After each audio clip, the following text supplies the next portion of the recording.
캡스톤 디자인 프로젝트 2과정 3D 프린팅 과정입니다. 캡스톤 디자인 프로젝트 1과정 빅데이터 분석을 선택한 학생은 직위공과 문헌조사 방법을 시청하면 됩니다. 이번 시간은 캡스톤 디자인 프로젝트 2과정 3D 프린팅에 대해서 설명드리도록 하겠습니다.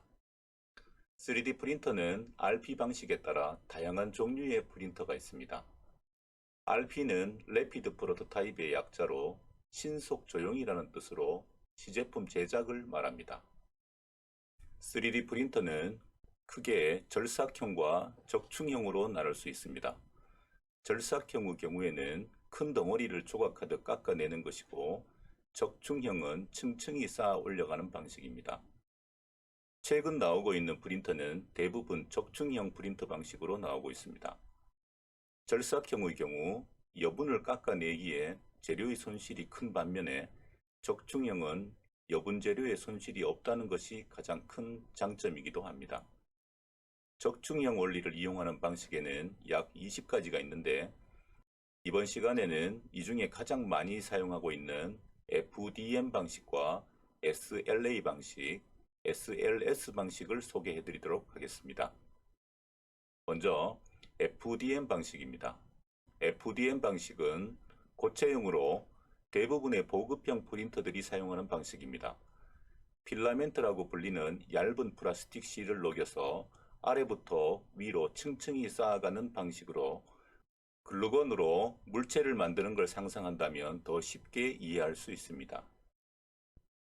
FDM 방식의 프린터는 SLA나 SLS 방식에 비해 프린터 가격이 저렴한 편이지만 출력물 표면이 다소 거칠다는 단점이 있습니다. SLA 방식은 액체형 재료를 사용한 것으로 광경화성 조형 방식이라고 합니다. 빛을 받으면 고체로 변하는 광경화성 수지가 들어있는 수조에 레이저 빔을 쏘아서 필요한 부분만을 고체화시키는 방식입니다.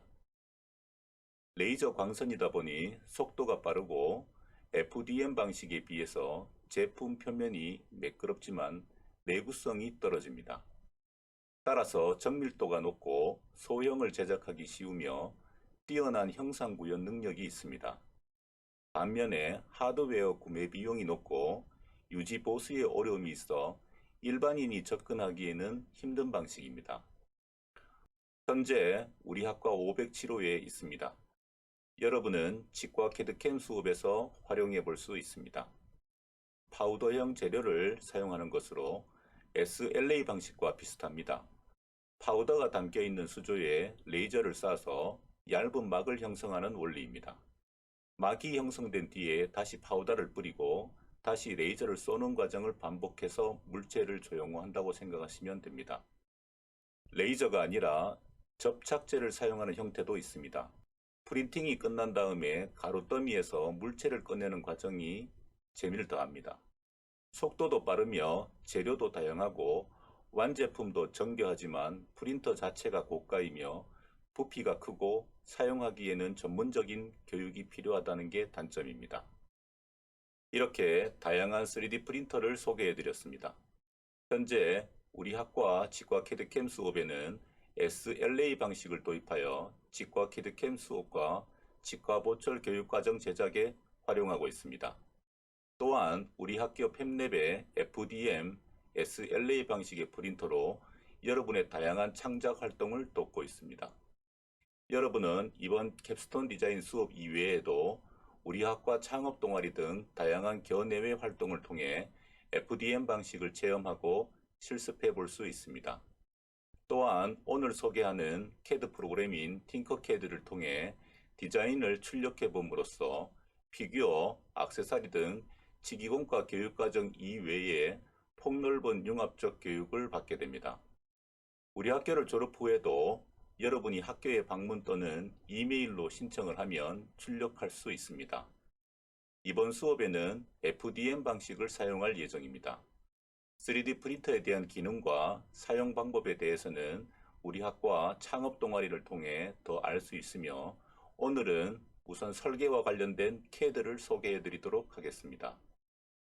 여러분은 캐드캠 디자인 1주차, 2주차, 3주차를 통해 관심 분야를 생각해 보셨을 겁니다. 이 과정은 팀으로 구성해서 이루어지는 과정이지만 학사 일정의 변경으로 이번 캐드캠 디자인에서 3D 프린팅을 진행하는 학생들은 여러분의 과정에서 관심 분야를 디자인하여 교수님에게 이메일로 전송하면 여러분의 시제품이 제작되는 3D 프린팅 전 과정을 녹화하여 보여드리는 방법으로 시제품을 만들어 보도록 하겠습니다. 디자인은 어느 것이라도 상관없습니다. 캐릭터도 좋고 입체 도형에 여러분의 이름을 새겨도 좋습니다. 단순한 도형도 많지만 출력물의 독창성을 고려하여 단순한 도형의 출력은 자제토록 하겠습니다. 여러분이 생각하는 시제품을 만들기 위해서는 먼저 디자인하여야 합니다.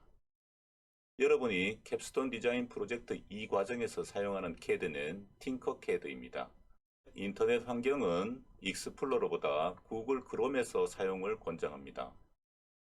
구글 크롬 브라우저를 열고 팅커CAD 주소를 치거나 검색창에 팅커CAD 입력한 후 팅커CAD에 입장합니다.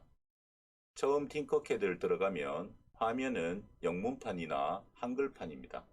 만약 영문판이면 하단으로 내려가면 언어 설정을 바꿀 수 있습니다. 팅커CAD가 무료이긴 하지만 회원가입을 해야 합니다. 오른쪽 상단에 등록을 눌러 회원가입을 해보겠습니다. 교사, 학생, 개인 계정 세 가지가 나오는데요. 본 영상에서는 개인 계정으로 회원가입하도록 하겠습니다. 개인 계정으로 회원가입하고 나서 추후 변경이 가능합니다. 그러면 여러분의 계정이 만들어집니다. 팅커CAD에서 만들어진 계정은 오토캐드 회사의 다른 제품에서도 사용 가능한 계정입니다. 그렇게 완료를 하면 환영한다는 메시지와 함께 팝업 창이 나타나는데 이것은 끄도록 하겠습니다. 팝업 창으로 나오는 곳은 연습 화면으로 작업을 해도 저장이 되지 않기 때문에 생략하도록 하겠습니다. 새 디자인 작성을 눌러 모델링 작업을 시작하면 됩니다. 모는 종이처럼 생겨져 있는 화면이 작업 평면입니다. 작업 평면에서 여러분은 모델링 작업을 시작하게 됩니다.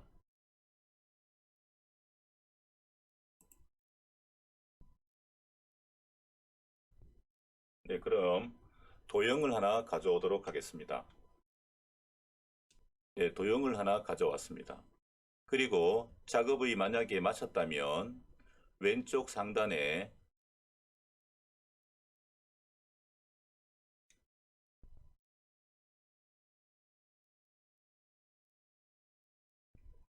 작업을 마치고 나서 다시 대시보드 화면으로 돌아오면 이전에 작업했던 모델링 파일이 생성되어 있는 것을 볼 수 있습니다. 그전 작업을 이어서 하려면 이 항목 편집을 누르면 다시 대시보드로 들어갑니다. 역시 대시보드 화면에서도 언어가 바뀌지 않으면 언어를 변환할 수도 있고 오른쪽에 많은 도형들이 볼 수 있습니다.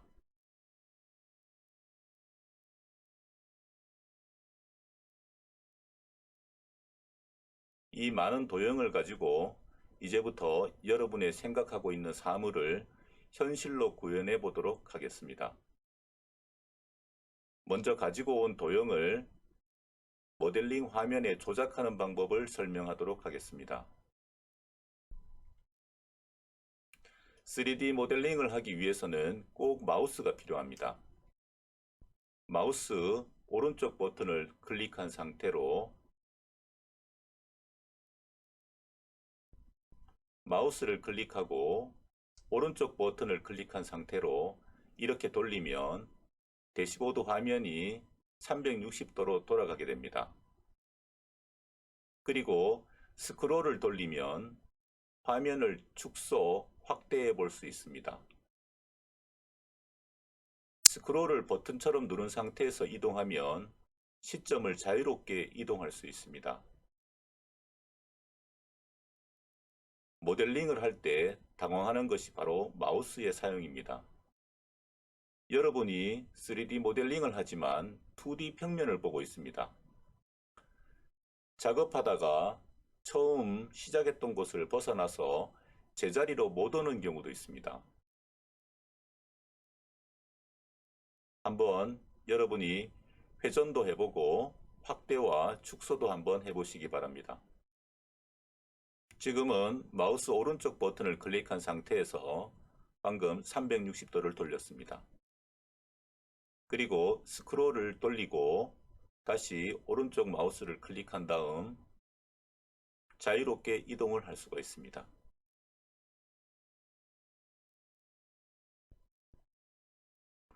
작업을 하다가 처음 시작했던 곳을 벗어나서 제자리로 돌아오지 못하는 경우에는 왼쪽 보이는 홈을 클릭해서 원상태로 돌아오며 작업 평면이라는 글자가 보이게 됩니다. 홈 버튼입니다. 네, 다시 원상태로 돌아온 걸 볼 수 있습니다. 그리고 오른쪽 마우스를 클릭한 상태에서 또 한번 360도로 돌려봅니다. 오른쪽 마우스를 클릭하고 다시 돌려본 후 홈 화면을 클릭해 보기 바랍니다. 그러면 다시 처음 위치했던 화면으로 돌아오는 것을 볼 수 있습니다.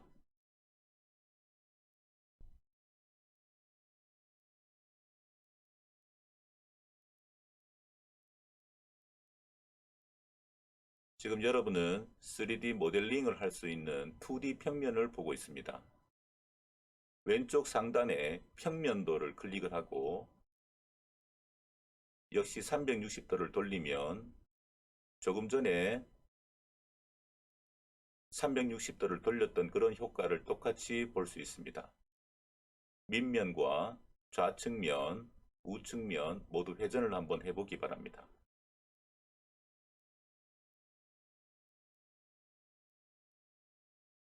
평면도, 정면도로 표시되어 있던 것들을 뷰박스라고 얘기합니다. 뷰박스로도 클릭한 후 돌려서 볼 수 있습니다. 모델링을 하다 보면 내가 보는 화면에서는 원뿔이 사각형 위에 만들어진 것 같습니다.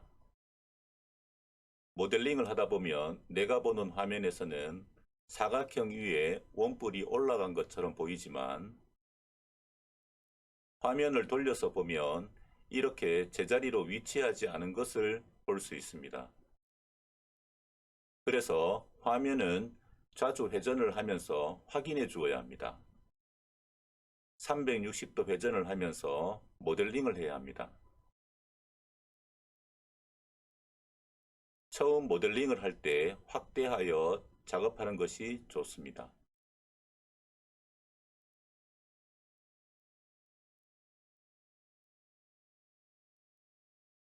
(360도를) 회전하면서 내가 시행했던 것을 한번 전체적으로 확인해 볼 필요가 있습니다.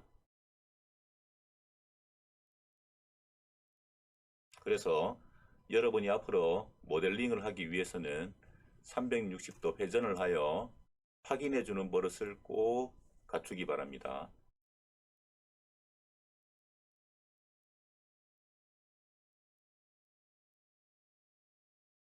네, 처음 모델링 했던 위치로 돌아오기 하기 위해서는 홈 버튼을 누르면 다시 원상태로 돌아옵니다.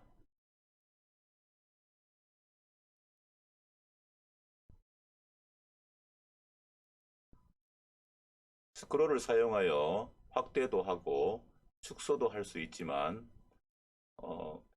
단축키를 사용해서 모형을 클릭한 상태에서 F를 누르면 확대가 됩니다. F와 같은 효과를 내는 것은 두 번째 홈 메뉴 밑에 있는 두 번째를 열면 역시 확대 축소가 가능합니다. 그리고 투시 뷰는 평면부로도 보이게 됩니다. 투시 뷰와 평면부, 직겨라고 얘기를 합니다. 이렇게 두 가지로 볼 수 있습니다. 평면 뷰와 투시 뷰 두 가지의 차이점을 여러분이 번갈아 가면서 버튼을 클릭한 후에 한번 확인해 보시기 바랍니다. 투시 뷰는 옆면의 입체가 약간 보입니다. 평면부는 위에서 내려다 보았을 때 사각형만 보이게 되는 게 원칙입니다. 오른쪽 메뉴창에는 다양한 도형들이 있습니다. 스크러블과 텍스트는 5주차에 설명드리도록 하겠습니다. 텍스트로는 여러가지 다양한 한글로 아니면 영문으로도 표현을 할 수가 있습니다. 그 이외에 다른 도형들을 설명하겠습니다.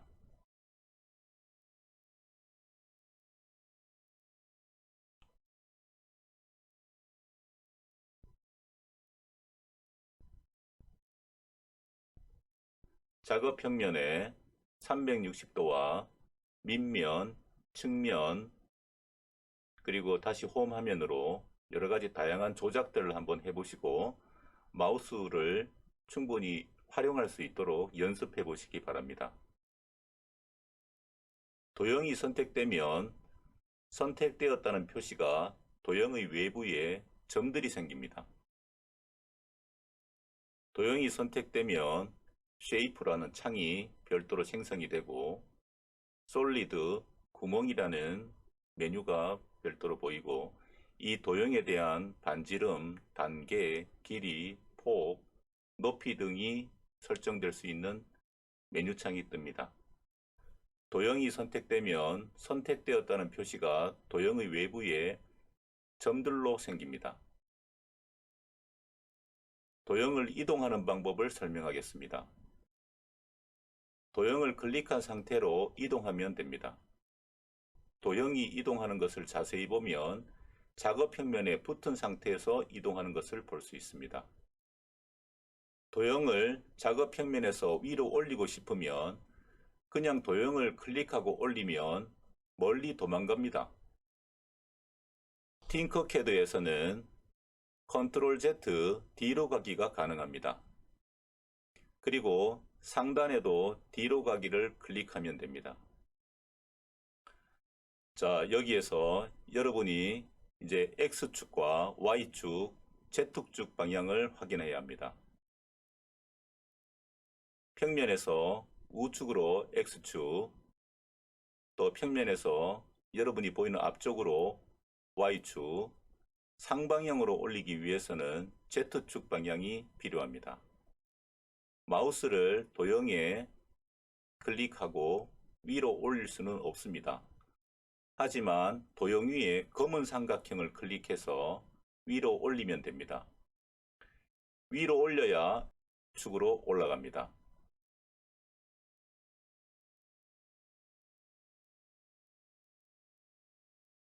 평면에서 상방향으로 공중에 떠 있는 것을 볼 수 있습니다.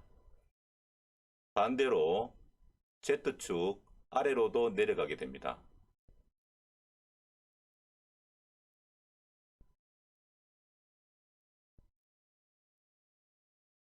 이때 주위에서 삼각형을 클릭하여야 합니다. 그렇지 않으면 엉뚱한 버튼이 클릭이 되는 경우가 있습니다.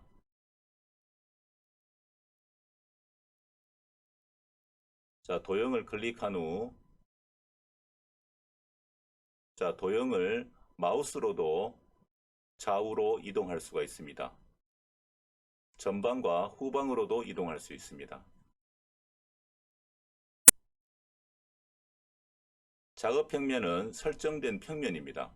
여러분은 위아래 전후 좌우로 한번 연습해 보시기 바랍니다. 도형을 클릭한 후 키보드에 위로 옆으로 클릭하면 이동도 하고 도형을 클릭한 후에 위로 아래로 도형을 클릭한 후에 위아래로 이동을 하기 위해서는 검은색 삼각형을 클릭하여야지 위로 올라가게 됩니다. 아래로도 내려보시고 위로도 올려보시기 바랍니다. 검은색 삼각형을 꼭 클릭하셔야 됩니다. 도형을 잡고 위로 올리면 도형이 멀리 도망갑니다. Z축으로 위로 올리고 싶으면 키보드를 사용해도 됩니다. 컨트롤을 하고 난 다음에 키보드의 위, 아래 키보드를 누르면 위쪽과 아래쪽으로도 이동이 가능합니다.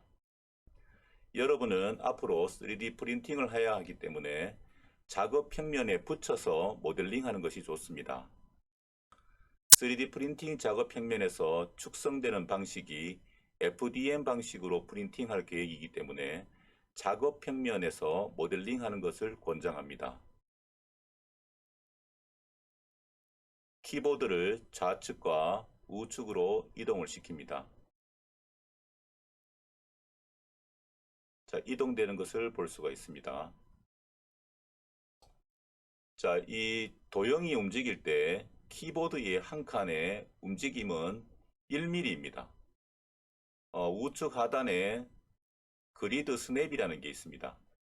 기본 설정은 현재 1mm로 되어 있기 때문에 각각 1mm로 이동하게 되어 있습니다. 여러분이 뭐 0.1mm에서부터 5mm까지 이 그리드를 바꾸면 5mm씩 이동하는 경우 5mm씩, 조금 전에 1mm가 이동되는 폭과 조금의 차이가 보이죠.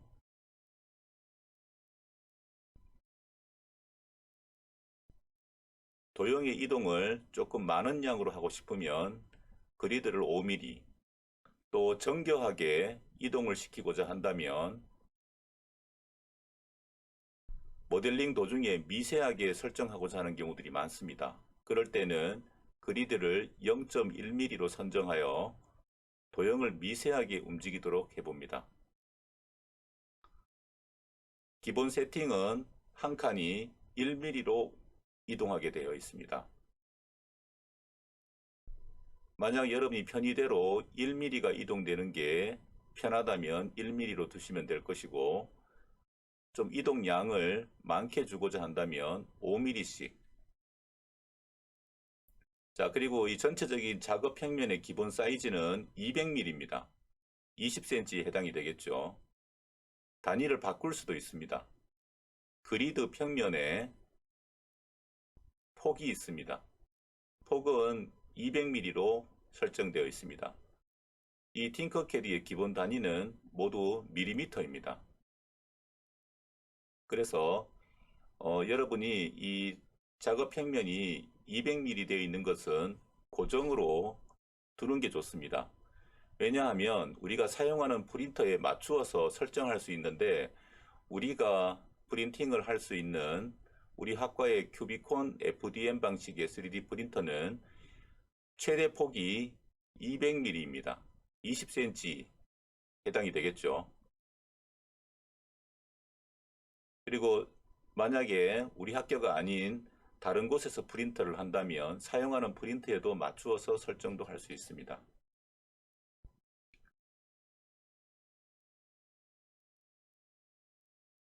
자, 그리고 다음은 여러 가지 도형을 한번 가져와 보도록 하겠습니다. 별 모양.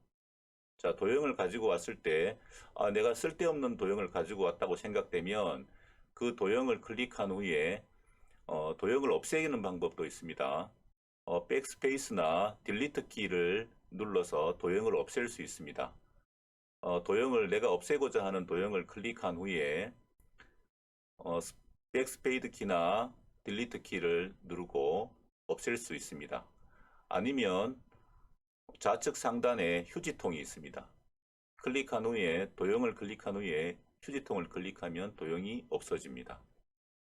자, 한번 여러분도 도형을 가지고 와서 한번 없애 보시기 바라고요. 다음은 도형의 크기를 바꾸는 방법입니다. 자, 도형을 클릭을 합니다. 그리고 작업 모형의 도형을 가져와서 보면 도형 주변에 이와 같은 점들이 보이는 걸 볼 수 있습니다. 한쪽 점을 잡고, 외부의 한쪽 점을 잡고 드래그를 해서 도형을 이렇게 키웠다가 줄였다가 도형의 크기도 바꿀 수 있습니다. 도형의 흰 점을 클릭한 후에 잡아당기면 한쪽 변의 길이만 크기가 바뀝니다. 이때 한 변의 중앙에 있는 흰 점을 옆으로 늘리면 옆에 있는 폭만 늘어나게 됩니다. 도형의 높이를 조절하는 흰 점의 도형의 위치에 따라서 도형의 크기가 하나씩 변하는 것을 볼 수가 있습니다.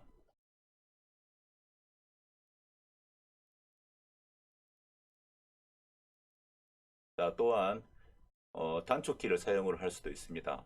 Shift를 누르고 도형의 한쪽 점을 조절하면 일정한 비율로도 조절이 됩니다. 자, 지금은 도형의 중앙에 있는 점을 위로 아래로 올렸을 때 도형의 높이가 높아졌다가 낮아졌다가 할 수 있는 조절 가능한 키. 자, 조금 전에 봤던 우리가 상방향으로 이동하는 키와 도형의 중앙에 있는 도형의 높이를 조절할 수 있는 키가 비슷한 위치에 있습니다. 그래서 여러분이 마우스를 도형의 위치에 도형, 도형 측면에 있는 점의 위치에 조심스럽게 마우스를 갖다 대고 높이를 조절하고 높이를 낮춰볼 수 있는 그런 연습들이 좀 필요합니다. 모서리에 있는 Shift 키를 누르고 도형 모서리 점을 조절하면 일정한 비율로 조절이 됩니다. 일정한 비율로 커지는 걸 볼 수 있습니다. 한번 연습해 보시기 바랍니다. Shift를 누른 상태와 누르지 않은 상태에서 비교를 한번 해보시기 바랍니다. Shift를 누르고 Shift를 누르지 않고 도형이 어떻게 변화가 되는지를 한번 잘 연습을 해보시기 바랍니다. 아무 방향이나 크기의 조절에 상관없이 그냥 마우스 끝을 일정한 비율로 당겼을 때와 Shift를 누르고 당겼을 때의 도형의 크기 변화를 확인해 보시기 바랍니다. 자, 여러 방향으로도 여러분이 연습을 한번 해보시기 바랍니다.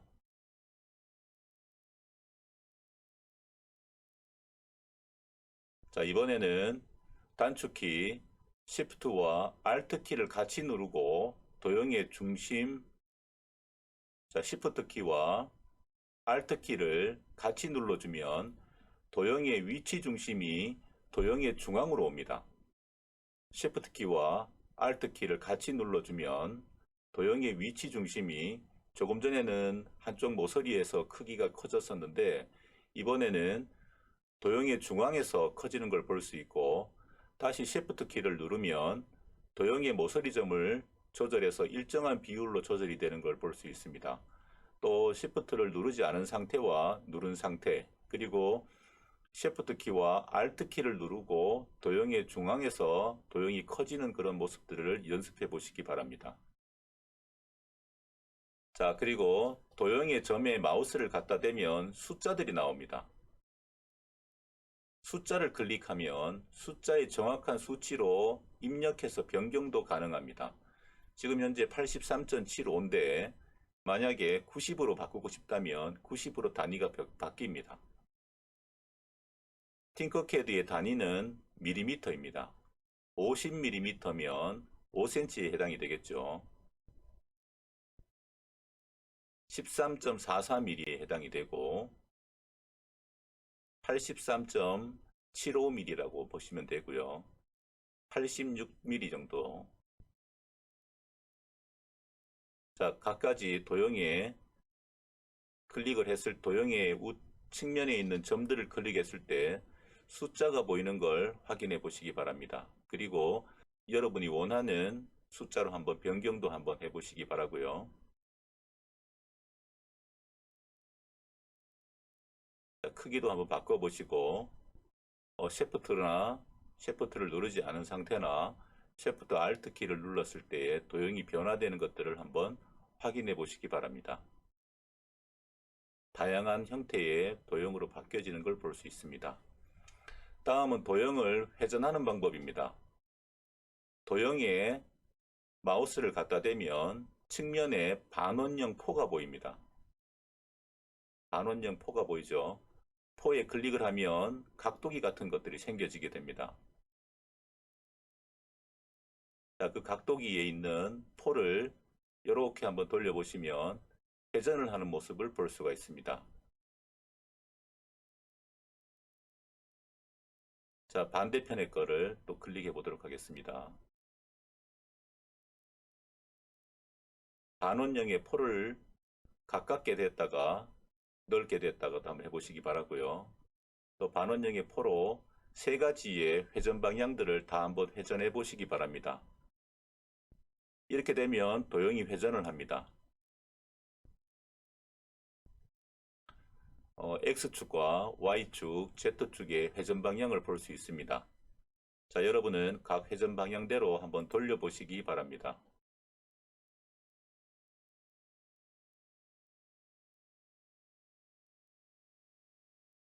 자, 이때 회전을 할 때 마우스가 도형에 가깝게 설정이 되면 22.5도씩 돌아가는 걸 볼 수 있고,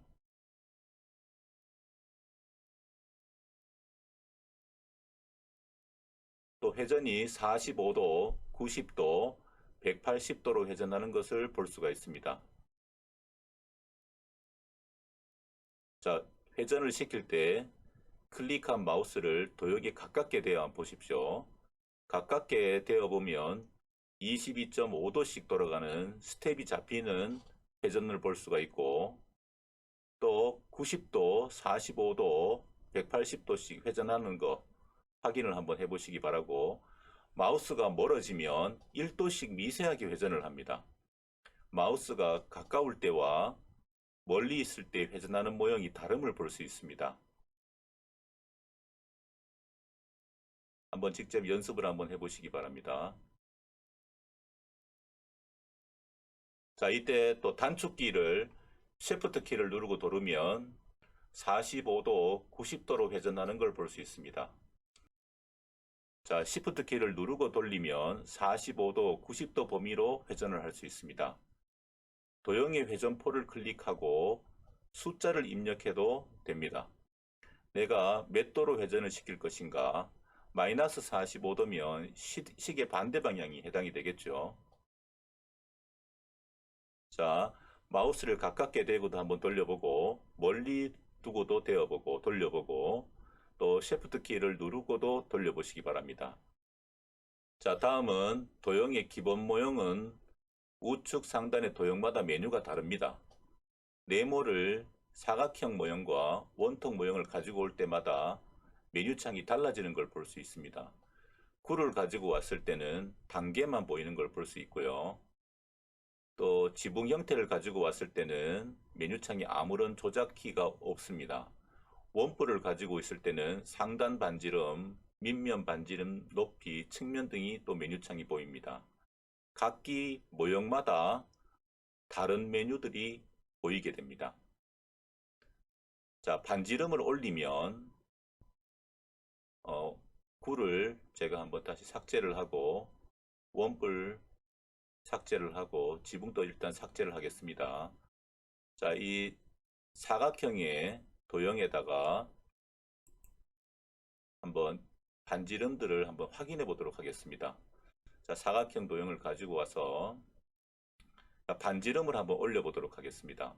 반지름을 올리면 둥글게 됩니다.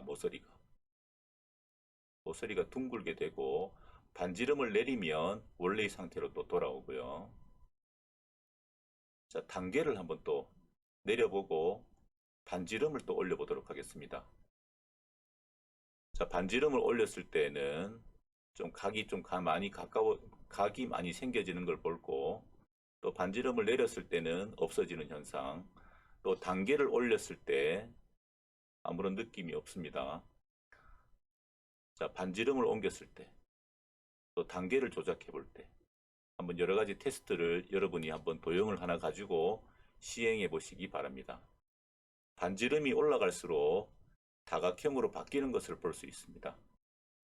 또 단계가 올라갈수록 9에 가깝게 보여지는 것을 볼 수 있습니다. 자, 여러 가지 조작 방법들을 여러분이 메뉴에 있는 창을 한번 이리저리 여러분이 한번 조작을 해 보시기 바랍니다. 반지름을 내린 상태와 반지름을 올린 상태, 도형이 어떻게 변하는지 한번 확인해 보시기 바랍니다. 또 단계를 내렸을 때, 단계를 올렸을 때 도형이 변화되는 것을 한번 보시고 여러분이 한번 조작을 해 보시기 바랍니다. 자, 도형을 삭제 한번 하고 다시 원통을 가져와 보겠습니다. 원통의 측면은 하나의 변들이 20개가 되어 있다는 뜻입니다. 원통의 측면에 20으로 되어 있습니다. 원통의 측면에 20으로 되어 있는 걸 볼 수 있는데 각이 20개가 이루어져서 이런 원통을 이룬다는 말입니다. 20개의 변으로 나누어졌다는 말인데 20개의 변으로 나누어진 걸 프린팅을 하게 되면 변이 각이 생기겠죠. 자, 그래서 원통을 프린팅하려면 측면을 최대로 높여서 사용하면 됩니다. 측면을 최대로 높이면 거의 둥근 원의 원통이 됩니다. 자, 이 기능들도 여러분이 한번 확인을 하시고 처음 작업 시 원통으로 변환해서 설계를 해둡니다. 자, 원통의 측면이 20개의 변으로 나누어졌다는 말이고 그 20개로 나누어진 변을 프린팅하기 위해서는 각이 생기게 된다고 말씀드렸습니다. 그래서 각져 보이는 이 원통을 프린팅하려면 측면을 최대한 높여서 사용을 하고 그러면 둥근 원의 원통이 여러분이 프린팅을 할 수 있습니다. 잘 조작을 해서 이 원통형의 도형을 사용하는 학생이 있다면 이 기능들을 잘 한번 확인을 하고 설계를 할 수 있도록 하기 바랍니다. 자, 다시 원통은 버리고 구를 가지고 오겠습니다. 구 역시 단계가 하나 나타납니다. 그래서 단계를 올리면 점점 둥글게 됩니다. 또 단계를 내리면 다각형 같은 모형으로 점점 바뀝니다. 자, 이 구 모형을 단계를 올렸을 때, 단계를 내렸을 때 내가 어떠한 도형이 필요할 것인가를 잘 한번 염두에 두고 설계에 이 구를 사용하면 되겠습니다. 단계를 올렸을 때와 단계를 내렸을 때 어떻게 변화하는지. 네. 그리고 다음은 원추형을 가지고 오겠습니다. 원추형은 상단과 밑면에 반지름이 나타납니다. 자, 이걸 한번 바꿔보겠습니다. 자, 상단의 반지름이 높아지는 것이고 밑면 반지름을 넓히면 밑면이 넓어집니다. 여러 가지 응용해 볼 수 있는 도형들이겠죠. 여러분이 한번 도형의 메뉴에 있는 수치들을 메뉴창들을 여러 가지로 한번 변환을 한번 다 시켜보기 바랍니다.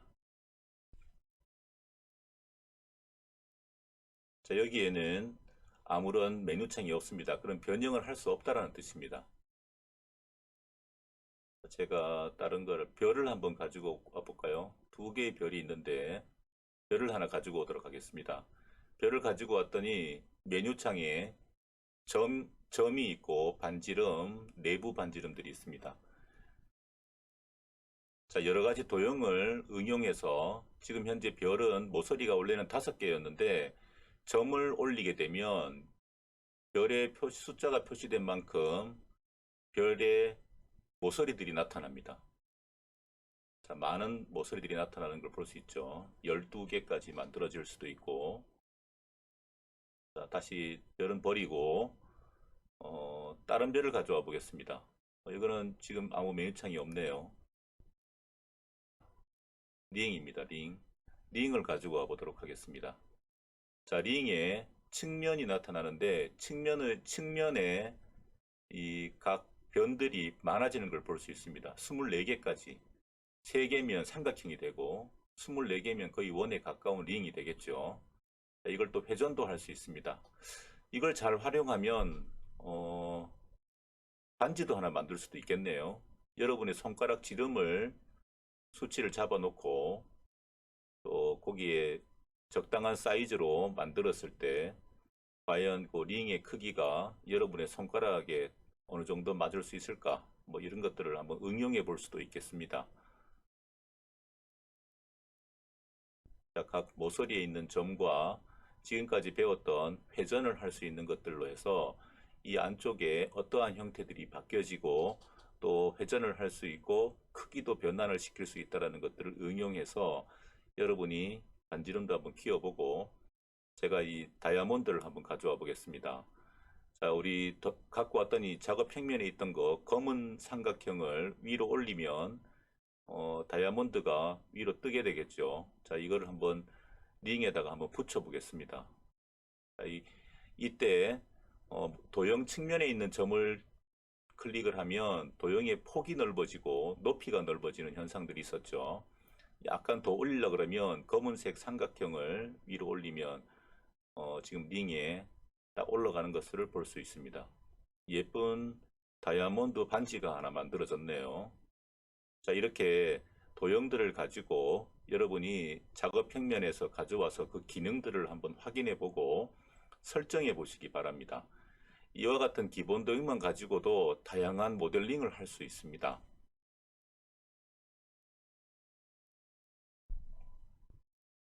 자, 예쁜 다이아몬드 반지. 자, 도형을 복사 붙여넣기, 복사 붙여넣기, 도형을 더하고 빼보도록 하겠습니다. 도형을 더하고 더하고 더하고 하는 겁니다. 자, 전체를 다 블록 설정을 하면 블록이 설정이 되어 있습니다. 자, 블록이 설정이 되어 있고 위쪽 오른쪽 상단에 보면 그룹화라고 있습니다. 그룹화. 그룹화를 눌러보면 이게 전체가 이제 하나의 객체로 만들어져 있습니다. 도형을 묶은 거기죠. 묶어서 도형을 한번 다시 버려보고 다시 하나 만들어 보도록 하겠습니다. 자, 묶여진 도형을 이동도 한번 해보시기 바랍니다. 자, 그룹을 또 해제해 보도록 하겠습니다. 자, 도형을 해제를 하게 되면 또 각 도형들이 따로따로 떨어져 있는 모습을 볼 수 있습니다. 만약에 중간에 이 도형을 넣었던 것 중에 어느 특정 도형을 수정하고 싶을 때 이와 같은 기능들을 사용을 할 수도 있고 또 다시 묶을 때 블럭을 설정해서 할 수도 있겠죠. 자, 다시 한번 만들어 보도록 하겠습니다. 자, 여러분도 다시 한번 복습하는 개념에서 방구에 도형을 가지고 와서 컨트롤 C, 컨트롤 V, 컨트롤 C, 컨트롤 V를 해보시기 바랍니다. 그리고 블럭을 설정해서 도형을 그룹화 시켜서 또 이동도 한번 해보시고 이동된 것을 회전도 한번 해보시고 또 지금까지 배웠죠. 전부 회전 방향들 어떻게 회전을 시키는지 여러분이 한번 배웠을 겁니다. 자, 측면을 이렇게 뒤집어도 한번 보시고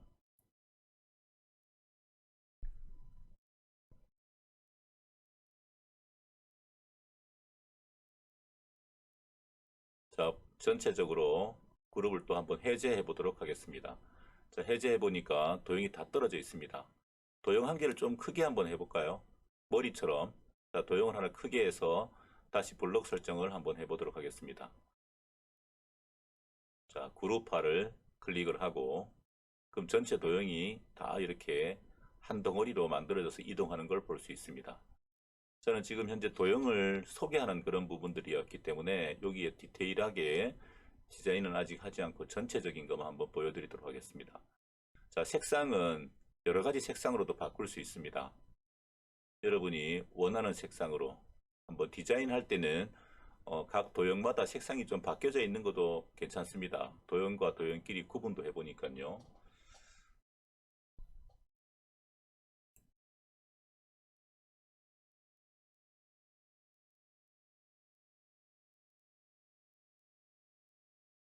자, 이제는 도형을 한번 빼보도록 하겠습니다. 빼고 넣고 하는 것들을 한번 보도록 하겠습니다. 자, 오른쪽 메뉴창에서 제가 도형 가운데 상자를 하나 가지고 오고 또 색상을 이렇게 노랗게 한번 바꿔보도록 하겠습니다. 여러 가지 여러분이 원하는 색상으로 이렇게 바꿀 수 있다는 거 한번 보여드리고 자, 이번에는 투명한 도형입니다. 자, 상자가 두 종류가 있었습니다. 상자와 원통이 두 종류가 있었는데 기존에 있는 이 정상적인 사각형 상자에다가 투명한 상자를 한번 갖다 넣어 봤습니다. 자, 투명한 상자를 넣게 되면 이 투명한 상자는 그 투명한 형태로 기본 도형에서 빠지게 됩니다. 빼는 역할입니다. 빼는 역할. 자, 아마 작업을 편리하게 하기 위해서 도형을 조금 크게 해서 크게 해서 한번 작업을 해보면 구멍이 어떻게 바뀌는지, 구멍이 바뀌었다면 그 구멍에 되어 있는 영상, 구멍이 되어 있는 거는 이렇게 빠지는 걸 볼 수 있습니다. 자, 지금 원통과 네모의 투명 도형을 넣었더니 구멍을 통해 가지고 설정을 했더니 이 도형의 기본 도형에서 도형이 빠져 있고, 또 다시 투명 도형을 그룹을 해제했더니 다시 또 빠지는 현상을 볼 수가 있죠. 자, 이걸 조금 줄여보도록 하겠습니다. 자, 줄이고 나서 위치를 한번 시켜보고 내가 특정 어느 부분에 도형을 뺄 것인지가 일단 디자인이 되어야 되겠죠. 그 디자인 되어 있는 거기에 다시 그룹을 설정해서 다시 그룹화를 한번 시켜보도록 하겠습니다. 자, 지금 처음에는 제가 원통을 넣었을 때 구멍이 다 이렇게 뚫혀 있는 걸 볼 수 있는데, 제가 조금 전에 수정을 했을 때 원통을 조금 위로 올렸습니다. 자, 위에 삼각형 아니면 조금 더 내리든지, 이번에 한번 내려서 한번 다시 그룹화를 시켜보도록 하겠습니다. 조금 전보다 약간 원통형의 홈이 파여져 있는 것을 더 파여져 있는 걸 볼 수가 있습니다. 자, 이렇게 해서 높이를 조절을 할 수가 있습니다. 조절을 하게 되면 그 부위의 도형이 없어지든지 아니면 도형이 어느 정도 일부분만 파여지든지 뭐 여러 같은 효과를 낼 수 있는 게 이 투명 도형입니다. 투명 도형. 그리고 메뉴창 우측에 있는 솔리드는 색상을 바꿀 수 있다 그랬죠. 그리고 구멍은 그 부위만큼의 구멍을 없앨 수 있는 기능이라고 생각을 하시면 되겠습니다. 자, 이걸 한번 여러분이 지금까지 회전했던 방향대로 한번 회전을 해서 전체적인 윤곽을 한번 확인해 보시기 바랍니다. 자, 이게 도형의 빼기였습니다. 빼기.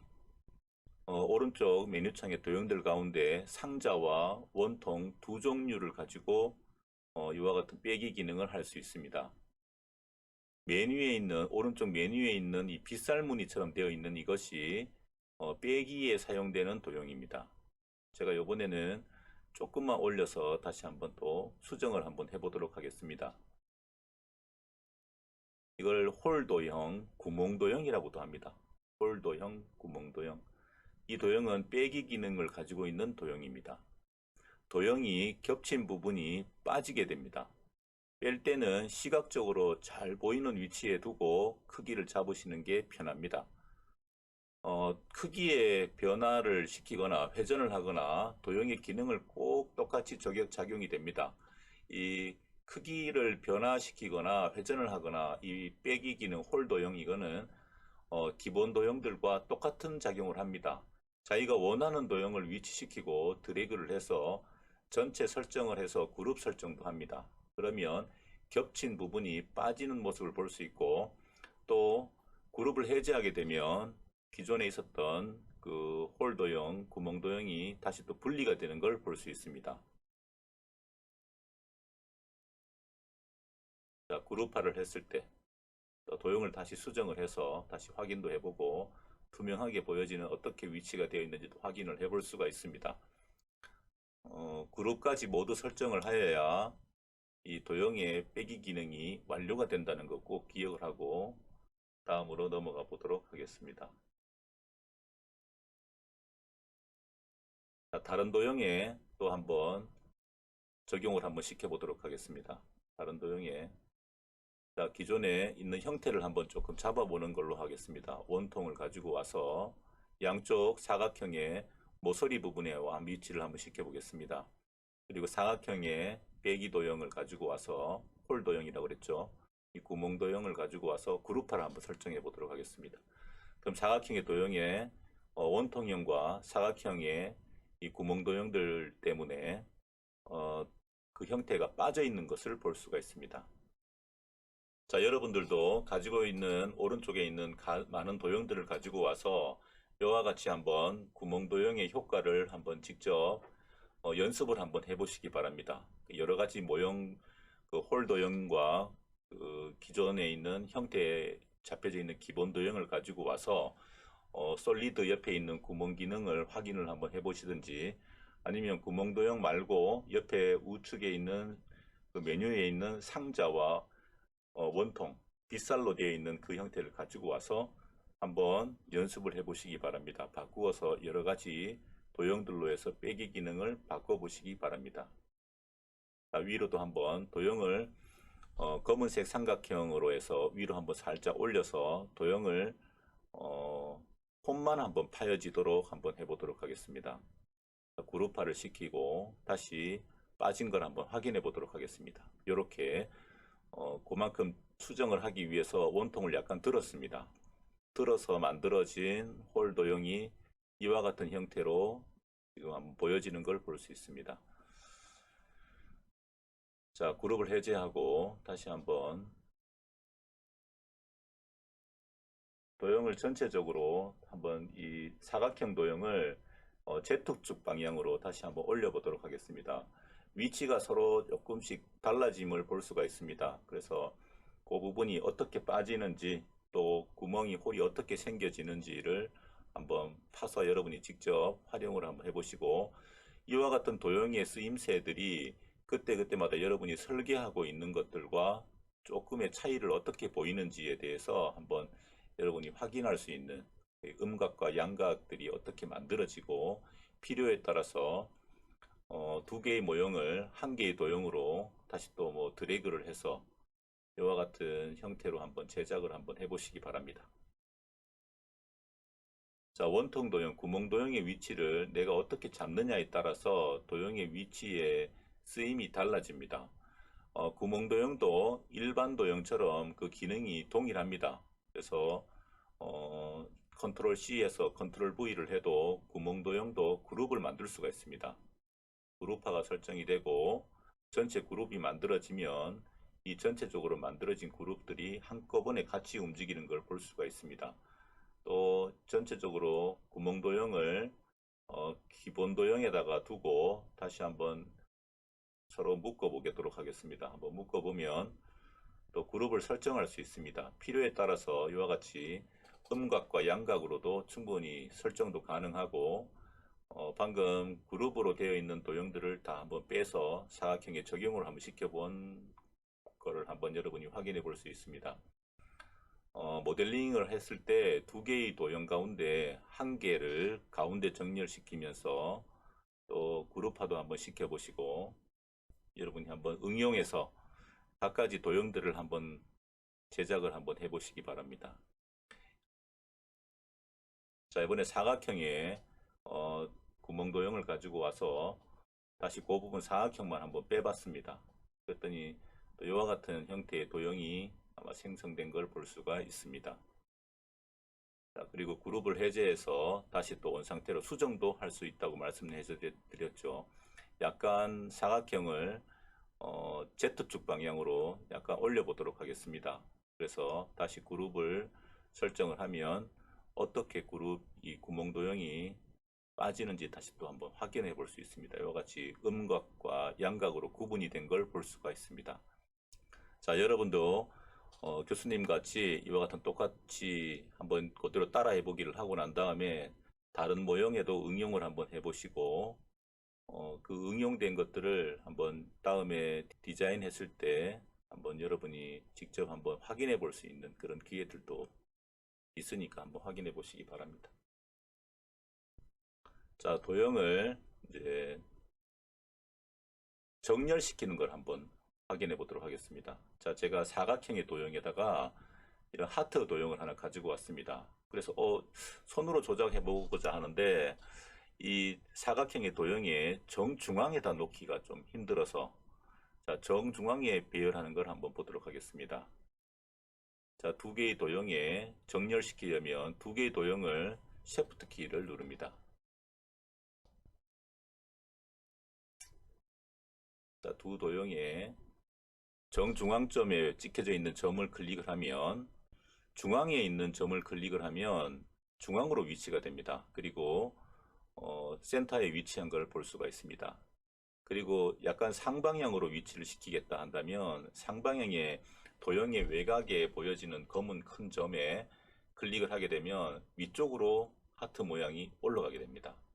이와 같이 다양하게 도형의 중앙에 또 다른 도형을 중앙에 위치시키는 기능들이 이 기능에 속합니다. 여러분이 한번 응용해서 한번 활용해 보시기 바랍니다. 어느 위치로도 다 가는 걸 볼 수가 있습니다. 내가 측면에다가 한쪽 측면에다가 하트를 넣고 싶다면 하트가 그렇게 들어가겠죠. 자, 그리고 이거를 구멍으로 클릭을 솔리드고 되어 있는 걸 색상을 바꾼 상태에서 한번 자, 해제를 한번 시켜 보겠습니다. 이 같이 설정이 되어 있으니까 도형들이 같이 색상이 움직여집니다. 그래서 한 도형만 가지고 한번 해보도록 하겠습니다. 자, 하트 도형의 색상을 한번 바꿔보도록 하겠습니다. 하트 도형의 색상을 바꾸어서 또 그 색상이 구멍으로 어떻게 바뀌어지는지를 한번 보도록 하겠습니다. 이렇게 바꾸어서 그룹을 설정을 하게 되면 사각형의 구멍이 생겨져 있는 걸 볼 수 있습니다. 하트형의 구멍이 만들어져 있습니다. 하트형을 한번 회전도 한번 해보시고 내가 어떠한 두께와 어떠한 형태의 하트 모형이 구멍으로 생겨져 있는지를 한번 확인해 보시기 바랍니다. 또 해제를 해서 자, 이때 저장에 대한 기능들을 한번 다시 보도록 하겠습니다. 여러분이 딱 클릭하는 순간 우측에 지금 마우스가 되어 있는 이 위치에 보면 모든 변경 사항이 실시간으로 저장이 됩니다. 실시간으로 저장이 됩니다. 자, 이렇게 작업한 것을 저장을 한번 해보도록 하겠습니다.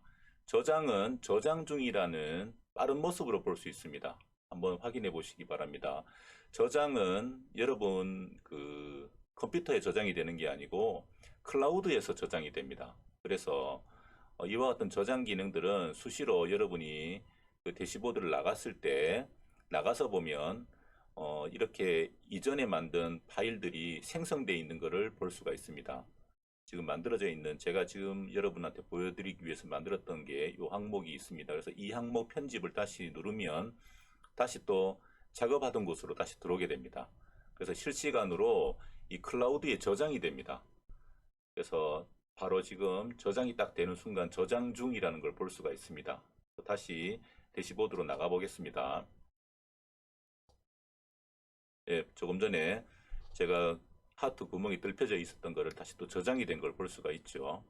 다시 이 항목 편집으로 다시 들어와 보겠습니다. 원하는 저장들이 자동으로 이렇게 이루어지고 있다는 거 여러분이 실시간으로 만들어지는 그런 부분들입니다. 자, 이렇게 했던 거를 사진으로 저장을 한번 해보고 싶으면 그림 파일로 다운을 받을 수가 있습니다. 그래서 여러분이 지금 다음에 우측 상단에 다음에 전송이라는 걸 클릭하고 지금 조금 전에 작업했던 거를 사진으로 이렇게 받을 수가 있습니다. 한번 열어보도록 하겠습니다. 자, 사진으로 이렇게 저장이 된 걸 볼 수가 있습니다. 여러분한테 보여드리도록 하겠습니다.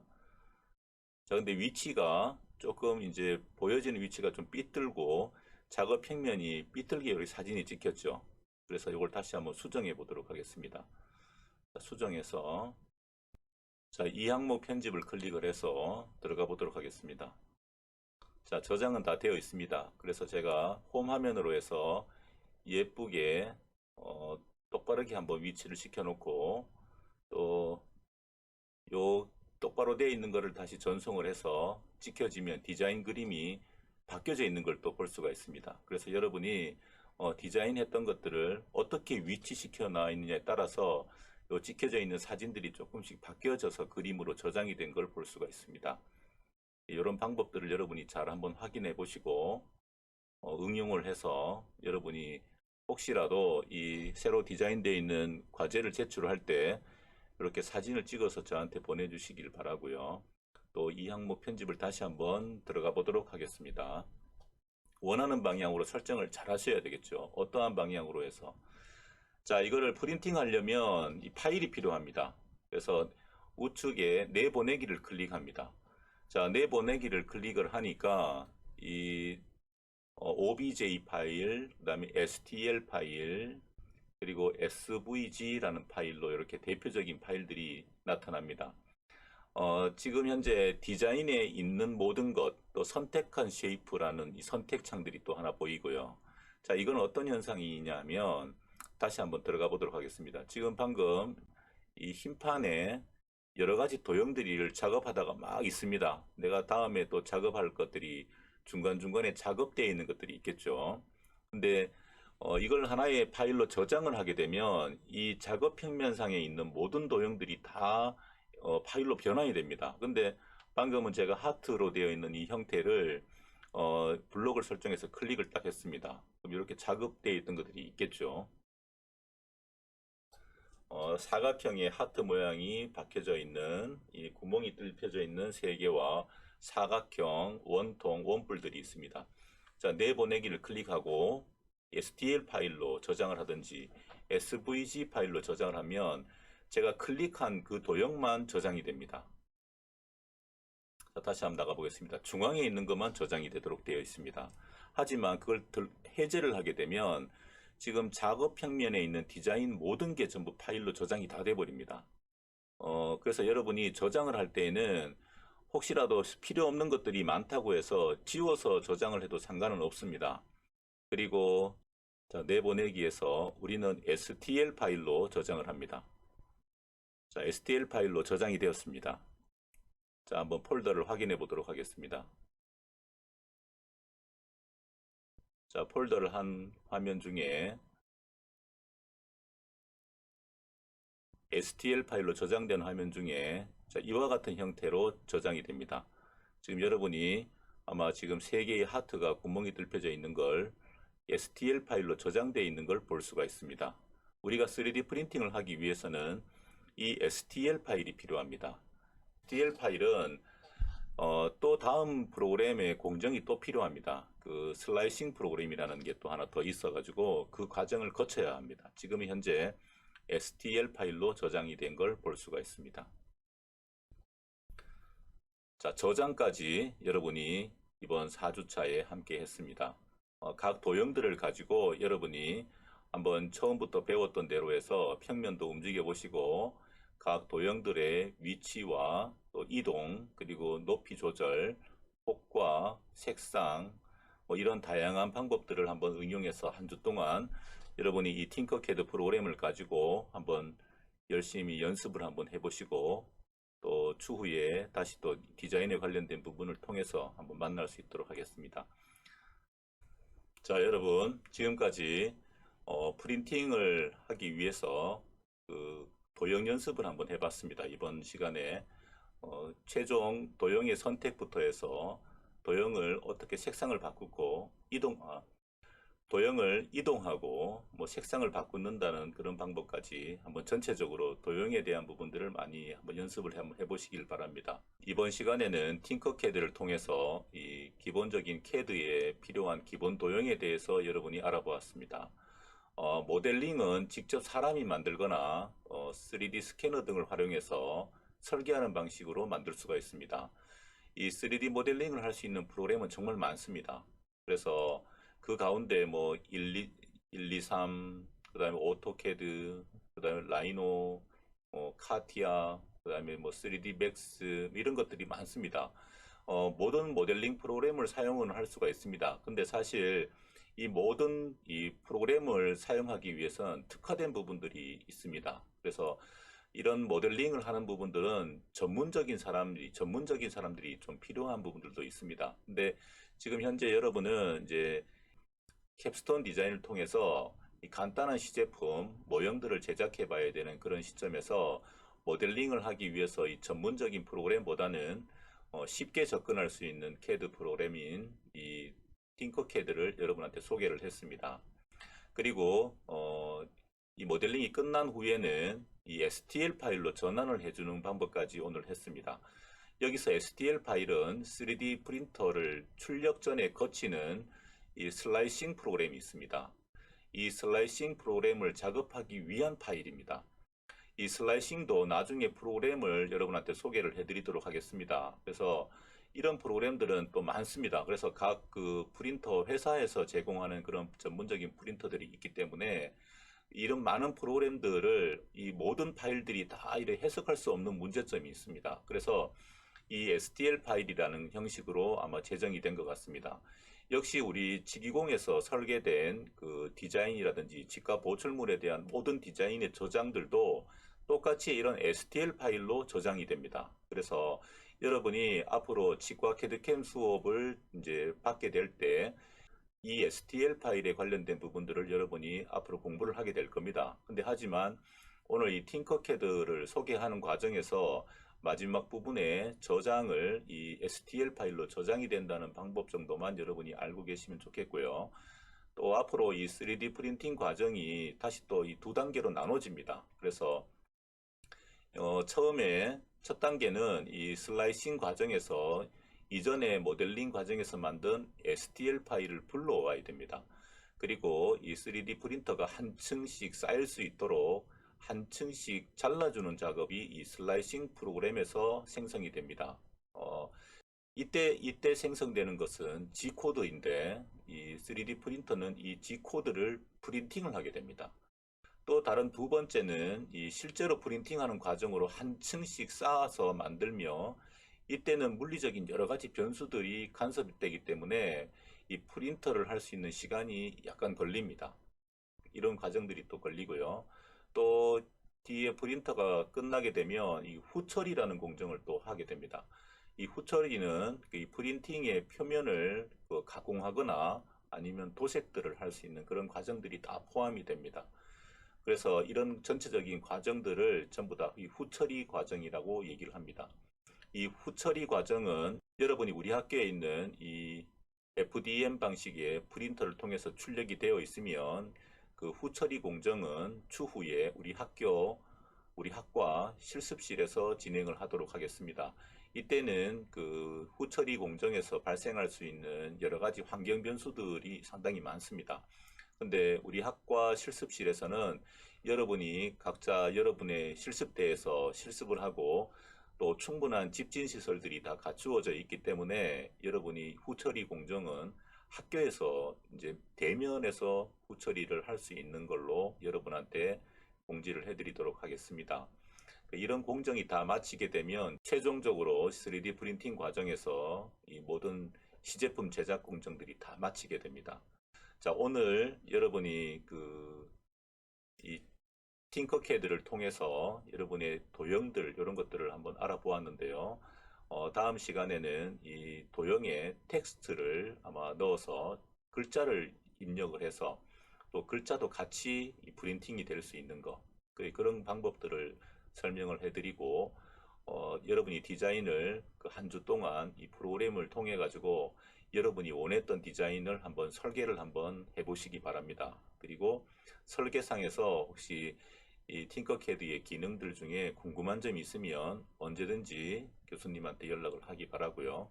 또 추후에 이 슬라이싱 프로그램이 될 수 있도록 여러분이 전환을 할 수 있는 방법들을 또 다시 여러분에게 직접 알려드리는 시간을 갖도록 하겠습니다. 오늘 장시간에 걸쳐서 팅커캐드 프로그램 운영에 대한 4주차 수업을 여러분이 배웠습니다. 4주차 3D 프린팅 과정에 대한 팅커캐드 프로그램 사용에 대해서 설명을 드렸습니다. 고생하셨습니다.